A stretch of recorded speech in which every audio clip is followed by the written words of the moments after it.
Watch Ake on Reeby Television this and every Saturday at 4:30 p.m. Ake Noni Ule Ubali.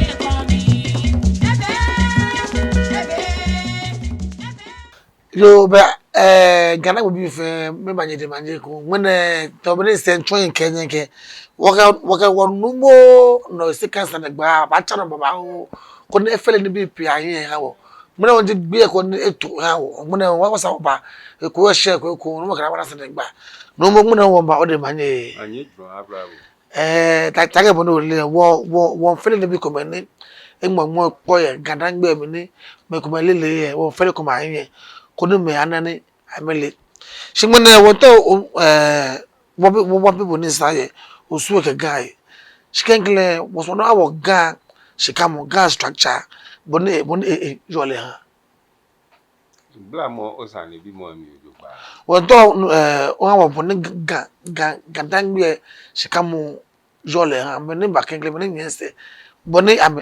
mean from along your If I ain't doing here and can you more mean Kenya Lumi wo gadio dangbe jio je shipone no woyo. Ofe wo plan gawulu yue wo kam muk ake meko me plan. Be je ni amenye keke shi sane ko hewo ameshi kwen he ni amaje he kokro. Lumi bene manche ni mene ni di anago bachelor ke oba ne yo Benin state no Benin kingdom eba hun ka ba shi o grand popo ke ne petit popo fin ni di Togo ni ami fin hun ka chon gwan no ni di shaire bruku ke jeme pupa no fin ni mosi manche hun ko kejo neke heni mene French bi ewule gbe akasinka ase ke chon jemgbe fin ke mo watamale ni ami ni gonja manche hun kofan hun ka gbe iwo chumru gbe ke ya ne fin chi ibalake no yeli ni bene manche yo eshishi biya no enanwa Jake nye hiyo siko oye ngapo no ko ho ni anake unga ya fa ba mo la ya ha le ni kele ekele awo keke ke obi ko ni tafa che anake obi le boy modo aba mo le anyo aba ke e ba fi ekusun ni tafa che to ke na je nye tawe mo keke no nu chumo ni fe no chu ohun o ka dodi e fe adodi e poje adodi ni kro ba je fi o ya ha le Boko ba ya na kwekwa ha bo no agbere ni no yeli enanwa no minu ta flache okpleje nyumbo die woche lo wo Nuumo bokete lawe hawo ni bokete lawe kaji wa wie mepi bata hiko na ba bia ke mi na yuo si eje anokwale ni kaji blofo meba na menke wa kashi yang malemi tetepo afo asabui komeni bofo ike wo ye adesa ye fofo ya me ekoji bokite lawe na ka asabu ye ekoji bokite lawe no eje gbomo keke ni gbomo ko ni ta flache mumo fa ke hello fa tomo boni wona konfo anochi tomo boni ni ne blofo meke moko eba chon wa ke Yesu Kristo ni Israel bi ke Yashua Hamashai na kanji ni ne bokete lawe esu ni le gbomo ko metu enu le ji moni wo ohun bi ne ni ji wo nyemme aigbe me chole chali togbi chali le gbomokumeto ne nu le ajepo ye anaigbe enyemo mi ajepo ye anaigbe ne wocho le asebu amemfi sorry no ehie na pede nche ni le esonga nik ba ponwo keje bene manche eshishi nga ne son nga keke shi etuhe pan efehe kusun ni wo ni wo ni nanwa wo ni chi anyo bene manche ke wo no yeli loya no ni keje gbeke na shi ni hunu e anyo ni aboy ngongo e kejo hwemo no ameke o ba me la ke wo dane wo mfe kusun no wo yi ngongo wo mfe kusun wo hwe wo yi jo no wo nuchumoni no na me ne me nye hia me ame ne no ni hwa me ne mi atonga nak ba shi bene noji na han kusun ni kashi lolo ye nunwa ni wo chole obeneshimo no wo shi akeku no ka wo hihe ko meda ne ka obeneshimo ne beneshimo ne ji odase yeli ni chon ake wo dangbe ke gafe wo hihe ko meda ye nucho ko meshishi no ni wo boy joe ke ne shimu agbe nu wo yinga hi ke yicho ashimashi ne ke mo ebi ke eseshin bi ke amegbagbe no alaje nga hi si wo fe atoyin heni aba no fe wole heni oba abanshona no ti ameko me aje ko yigbe ko me hu ni wo fu kaje ni na abote ni na River State emi lele na wo ne ka yi inshona ngbe ke ba no ba pleke wo fe wo ba se bi no wo fe ku ko meto peji wo si wo ba mi no tin wo mi gble wo me ko me ba she dani me ko me ba she no meni ba she ni ne ayi waso e ameka je me gon no ameka no mi wo benke ensan nyana gon no ko pleke si no o hia no wo mo no wo ko nyana gon amehu ambahingens be sami ni fiate ameji meni wo wu ame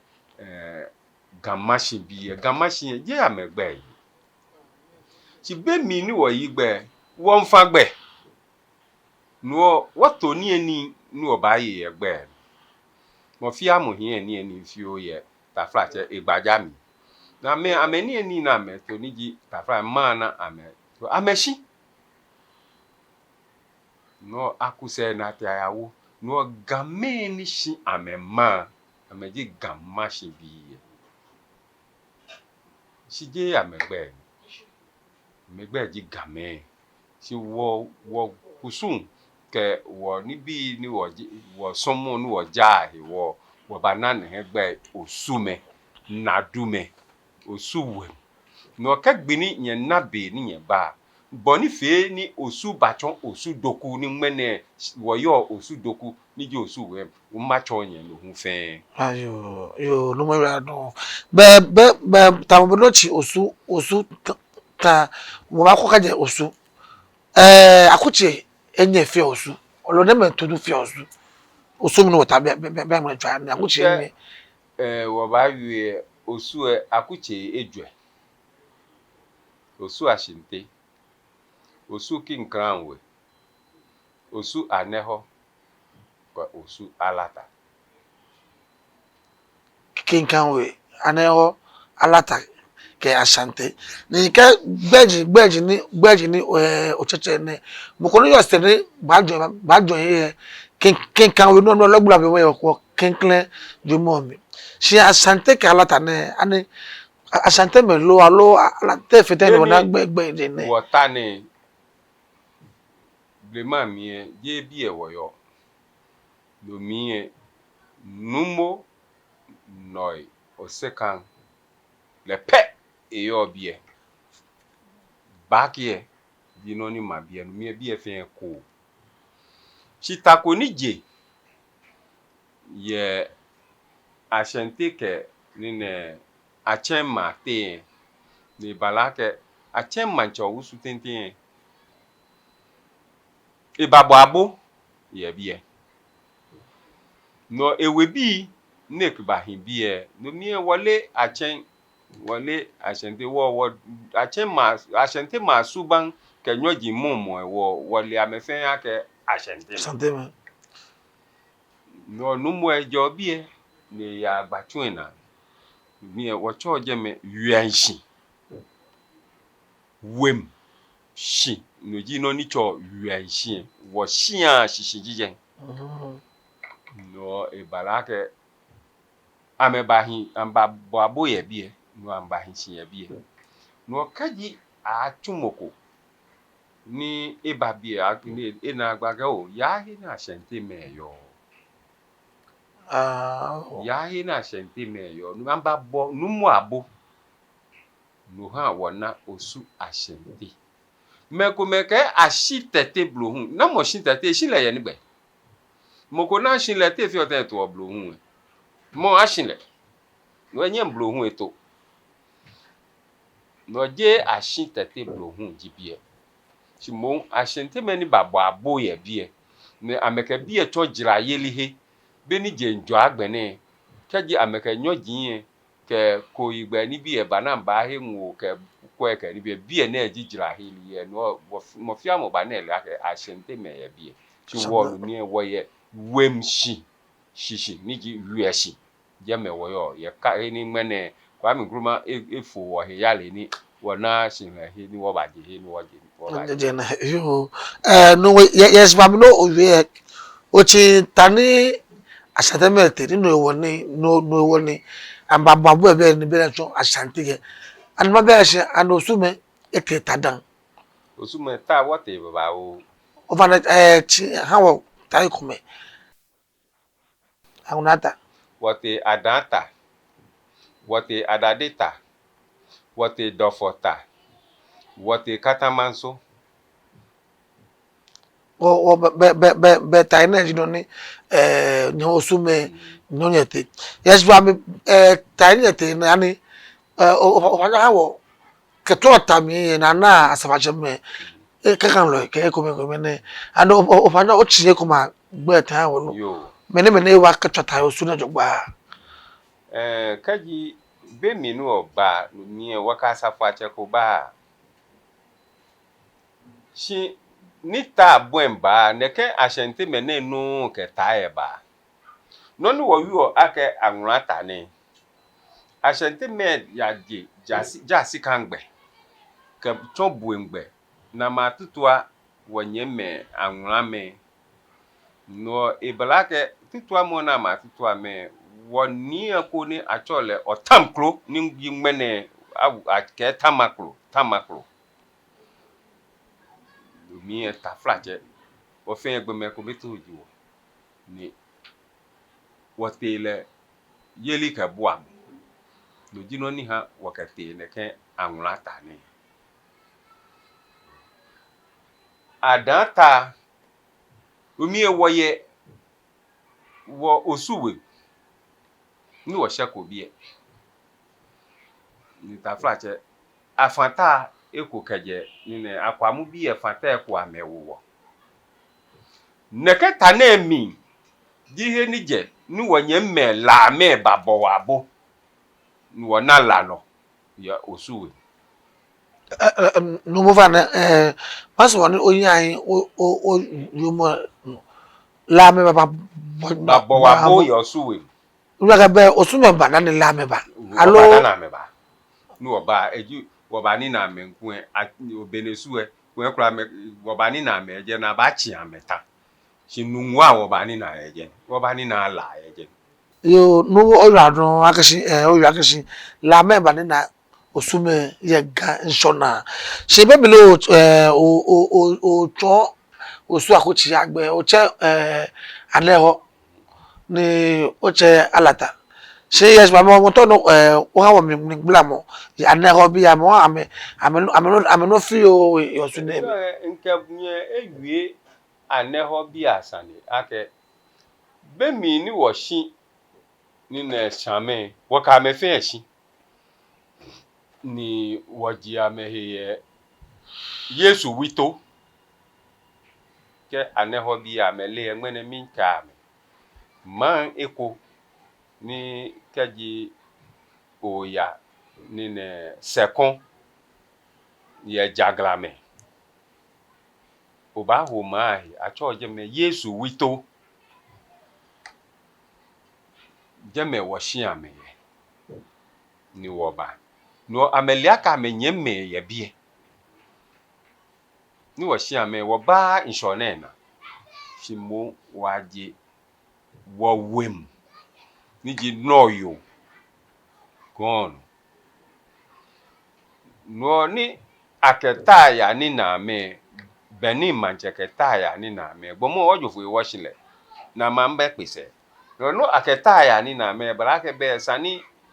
amebumodi na me bani nawo ni wa meta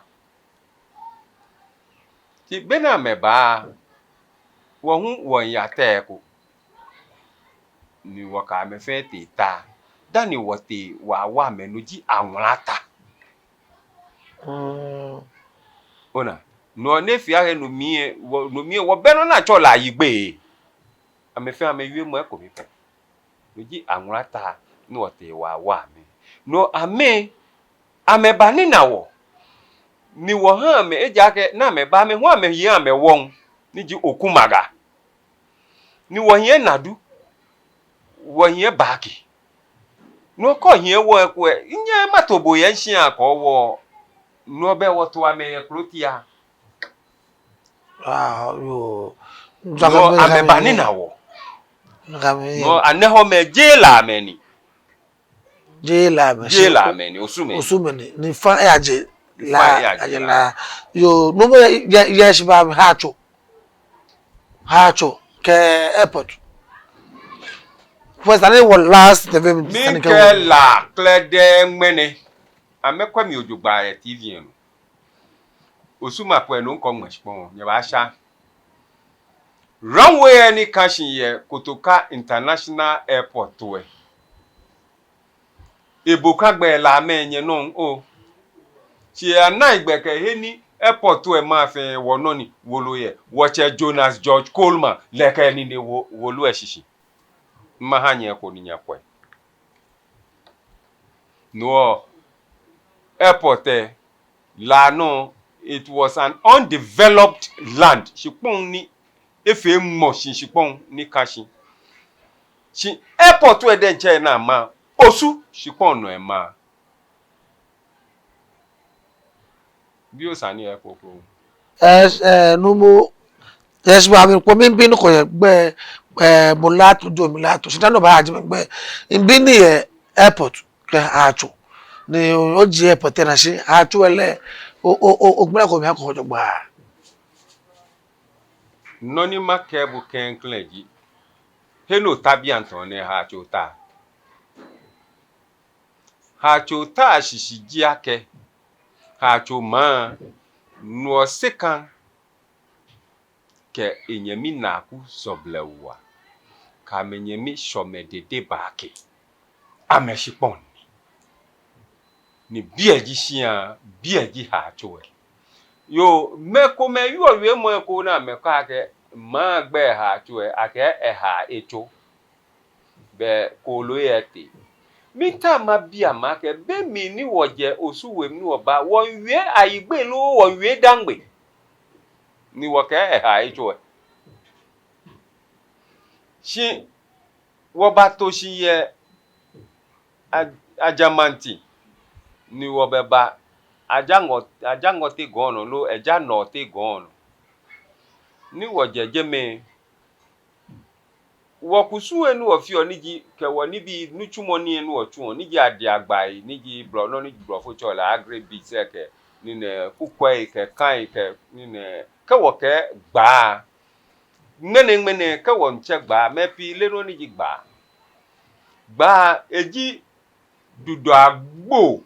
no ji no ni wo ni wo shipi ni ji osu fe shipi onupa no kwa ke shipi npa na wo legbe shipi dudu ku e ba ke wuro mo no ko ba no ha acha ke egbe na fe le shipi dudu je gbe bibi o ko ni mashi gbe ni ka wo bo adomo mi ko wo ni no anabo na chashi na ke wo jen na ke nu wo ni manfenu no ke sharabata be deje emi joni o ba ka ke fridge no wo chole ba no mi e wo feel ni me lai ko ba shaneke ni bi ne wo shan ke la wo fi front no no shan no ha tu no ji la ni na wa na etu ni jeme ka jeje ma hu ke ba legun no so yo jeme mene ko te no obote jeme nga mi no so ni yo jeme mene na ahu mo ahu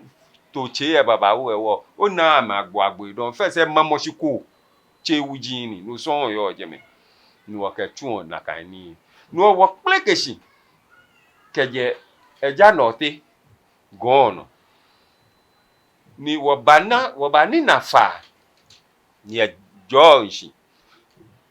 ni jeme acho jeme osuko mene game ke acho je musuko wa me chaki igbe osuko ye woji ahin o kan the MJ feel say the social organization of the Ga people mine wa wo je mo osuko we wo ba yo nu wo ba ti o magbe ye je me no wo sume wo cho je me magbejo wo cho je magbejo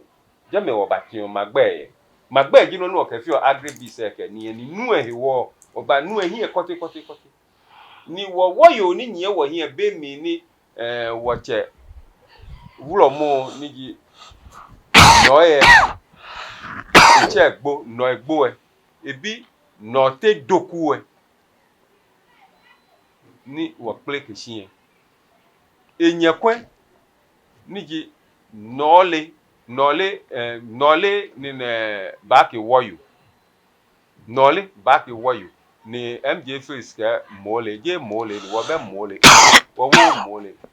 it's a typographical mistake nole baki woyu no wo baki e mo gbeme su enyope klomo bi pe mu kaje nole ji bu e shomi eta kamoko baki momoko yishi ne babi ene ne ke achole maku achole ni ne asioko achole asio mashuile e ja ke baki promo bi pe mo no wo wuro mo nu wo yo le promo bi pe yo wuro mo bini ake money ji je promo sta se no ne abo musu no promo bi pe yo wuro mo no ta flache nu obase osuko ni wo woyo baki woyo e ba nyun heni wo funle ye je megmene atomic energy bi ye e ba je atomic energy bi wo cho je me ko jin eten mine wo cho je me ko jin eten wo kadi jen no atote tomo wo late ne akehu oba ke ni atole tomo late na funle na atote ujin e ye ke ba shimene na me grade ahun eje ma hin grade mo e ye ke ba shimene no kaji moko ni taflache eji woyo ke gbo e wo ke kuse ifio ha mo e ha wo no ha wo shijemi no ke ba na ku soglaman wo choje me soglaman jini wo nyeme ba boy wo fatamo wo bana ni ne okubi wo nyema okuwe bi jega ambashi ni nawo wo ka me ba hin shi egen no wo yo kuma dani wo yo ni ne oba koman no woyo kuma woyo ba koma dani woyo ta frache papa hu ni le hu ehie no so glaman okuma oba koma fi ohacho moni wo bani na ejen ni ta frache numu ekele hinsi ejen di ta frache numo mali bobilo mali ni hinsi en kwantanan ike ashon je mawon ni amechola ashon obosom kolewe kole wulo mo bi ashon je mawon ame obani na ejen ke bobilo ni achole kwa ublenya ni mene ameke kwa benya beji kwa blenya bobiloni no henile isha imlelo ye la hunu mie eha gbobu mlelo bobiloni le ha gbobi mlelo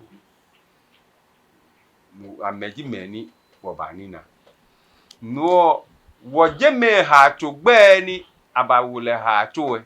cheye ni jina kan ha tu cheye e wogbe chaki keje soblaman me bacho ha tu je e ha echo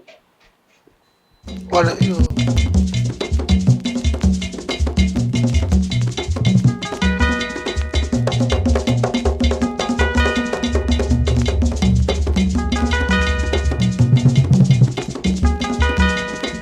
Watch Ake on Reeby Television this and every Saturday at 4:30 p.m. Ake, Noni Ule Ubali.